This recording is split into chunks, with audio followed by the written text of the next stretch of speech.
بسم الله الرحمن الرحيم. السلام عليكم ورحمة الله وبركاته. maanta ay tahay bishii 12 labadeedii 2020 waxaan wareysanaynaa gudoomiyaha North America ku magac dheer Maxamuud Ciise Xiiray. Gudoomiye soo dhawow. وما سنتي عبد علي بلقاس kuna soo dhawow studio-ha Bulqaas studio. Maxamuud aad iyo aad baan ku salaameynaa qaabilaadda naga qaabishay inaanu ku wareysano maanta. Su'aasha ugu horeysa waxa weeye shalay shir baad gasheen idinka iyo madaxweynihii Khaatumo ku-meelgaalka ahaa iyo baarlamaankii iyo gudoomiyihii baarlamaanka iyo dad badan oo siyaasiyiin ah maxaa ka soo baxay shirkaas isaga ah وما سنتي عبد علي بلقاس شركاس waxaa galay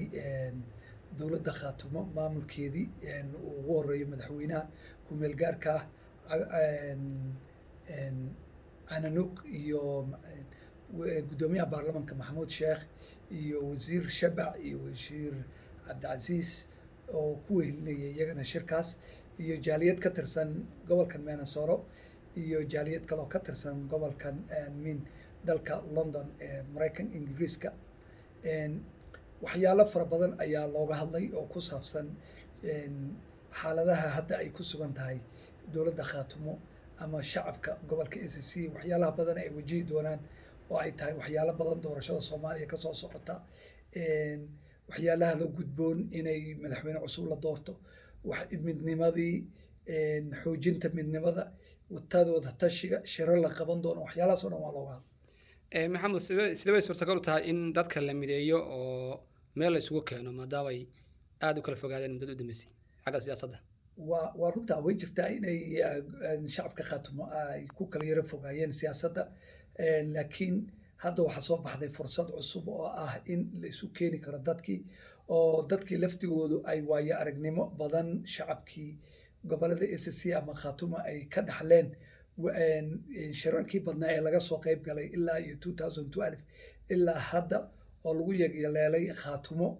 iyo SSC ba labadaba wax badan oo waxay ka dhaxleen experience taas oo ay kaliftay in dad badan ay ogaadeen wax badan oo ah meelahay wax ka qaldan yihiin siyaabay u qaldan yihiin sida loo sixi karo ha noqoto xuqaasha gobolada SSC siyaasiyiintooda dhalinyaradooda haweenkooda kulli maanta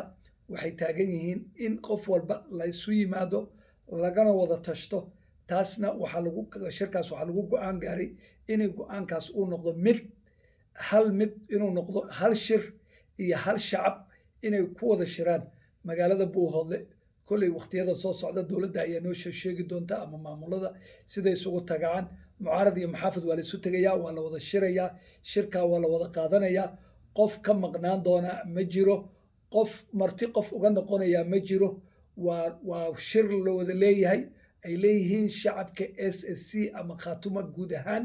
mucaarad iyo muxaafid wixii ahaaba wada leeyihiin hadda iyadoo loo wada arkay in hal dan laga fulin doono taas oo looga wada tashan doono dadku meesha ay mustaqbalkooda dan ugu jirto iyo waxa ay dan u qaban doonto iyo siyaabahaas oo dhan iyo sidii loo qaban lahaa shir guud oo loo wada midaysan yahay hal midna laga wada yahay maxamuud aad iyo aad baad umahadsan tahay waxaan filayaa in dadku ka dhargeen jawaabtaas aad iyo aad u wacan una mudan waxaa jirta in ayaamahan laga hadlayay in marka hore baarlamaanka Khaatumo ee hadda jira iyo kuwa iman doonaba in loo dhiso dhismo qurux badan oo ay ka soo muuqdaan maxaa arrintaa ka jira arrintaas waa arrimaha ugu muhiimsan ee la isku soo qaaday ayna ka mid tahay waxyaalihii markii la fiiriyey qaladaadkii hore loo galay ka mid ahaayeen oo ah inaan loo dhisin xukuumadda Khaatumo ama maamulka ay leeyihiin gobolada SSC markiisa horeba meel saldhig ah oo ay fadhiistaan saldhigaas oo hadda noqon doona in loo dhiso aqal baarlamaan aqal madaxtooyo iyo sidaasoo kale ay noqdaan mid loo dhiso aqal aad u qurux badan oo ay noqdaan meel leh hoggaan iyo loogu yimaado adduunyada caalamka ugu timaado dowladda Soomaaliya ugu timaado adduunyada ay kula xiriiraan shacabkooda iyo iyaguba ay kusoo hirtaan insha Allah ay noqoto commando post-ka laga xukumayo gobolada SSC oo dhan sida wax loogu qabanayo danahooda loogu adeegayo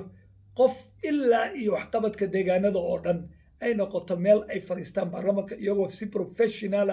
leh mikrofonadeeda kuraasteeda wax walba chamber leh sidaas ay shirarkooda ugu qabsadaan insha allahu tacaala waan dareemi karaa dadka reer khaatumo arrintaas way soo dhaweynayaan wayna u baahan yihiin waxaan rajeynayaa arrintaas sida dhaqsaha badan in loo sameeyo maxamuud sidoo kale jaaliyadaha dibaduhu iyagu dhowda waxaad moodaa inay xoogaa hoos u dhaceen maadaama waqti badan dhaqaalahoodii iyo xooggoodiiba waqti badan la garab taanaayeen dadka Soomaaliya jooga ay doonayaan dadku inay wax noqdaan hawshuna ay ka xumaato markasta xagga gudaha ee dadku qurbuhu ay mar walba maalkooda iyo xooggooda ay barbar dhigayeen inay ummadda wax ka dhigaan sidee dadka qurbaha ee jaaliyaduhu mar labaad kalsooni u heli karaan ay wax ku bixiyaan oo ay isbartii ay markii hore joogeen 10 sano ka hor ay ku noqdaan waa runta waxaa jirta waxyaalo badan oo disappointing ama niyad jab ah ku yimi shacabka ha noqoto siyaabo badan ama dhinacyo badan oo dhibaatooyin kaga taagnaayeen dhulkan taas waxaa looga gudbi karaa iyadoo laga fiiriyo midnimada danta guud ee dadka taas oo hadda aad moodid inay fursad weyn oo qaaliya soo baxday oo dadka insha allah ay ku midaysan yihiin hadda siyaabahaad aragto dagaalo badan oo dhulka ka dhacay nabadeynteedii siday u dhacday dadku siday u wajaheen aad mooto dadka laftigoodu inay hadda waaye ark noqdeen oo dhibaatadu waxay tahay dadka iyadaa macallin u ah waxna barta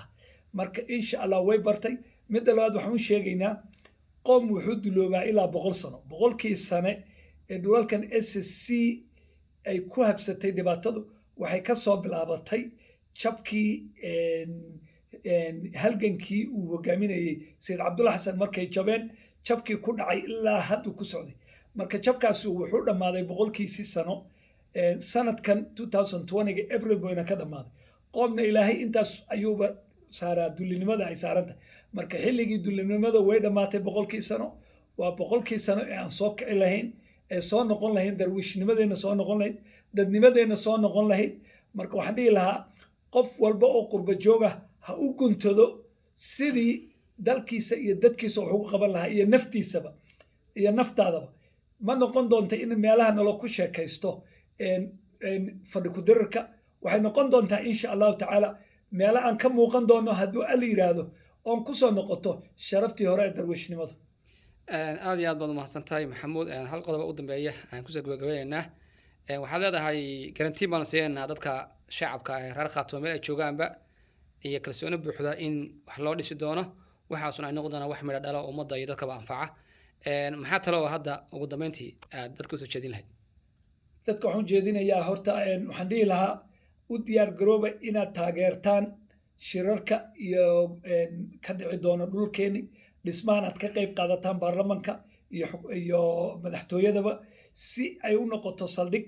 waa inaad gacmaha furtaan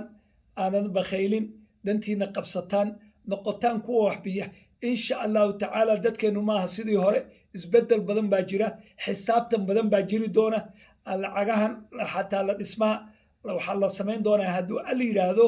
waxaa lala xiriiri doonaa kambaniyo dhismo kambaniyada dhismaha ayaa dhisi doona maalinba intay dhisaan baa loo diri doonaa qof shaqsiya looma dhiibi doono hadduu alla yiraahdo aad iyo aad baad mahadsan tahay waana ku salaamaya asalaamu calaykum waraxmatullahi wabarakaatu halkaa wuxuu ahaa waraysi